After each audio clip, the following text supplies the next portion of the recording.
Jellybeaners, it's your boy Jellybean back here with another programming tutorial. So we're going to be doing some JavaScript today. So I got Notepad++ open with no project. So we just got a simple sort of blank document. So I'm just going to go ahead and do File, Save As. Go ahead and save that to the desktop. And then let's go ahead and do JavaScript file, so it knows it's in JavaScript. And then let's just go ahead and, hold on. Let's go ahead and call it program. You can call it anything you want to, it doesn't matter. What you really need to make sure though is that you have that .js part at the end, or else it doesn't know what it's running. It thinks it's just a regular text file and it'll get confused. So make sure you got that .js at the end of your file and everything will be good. I already have one, so I'm gonna go ahead and replace it.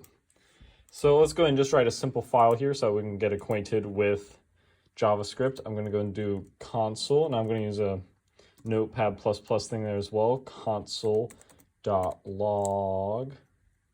and we will say hello world, just that classic saying with computers.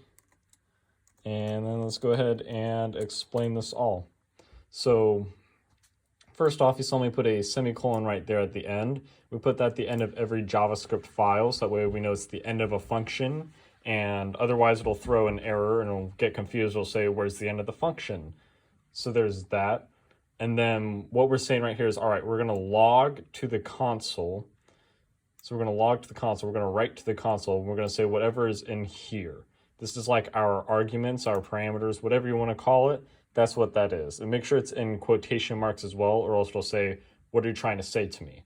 Because that says that the quotation marks means it's a string.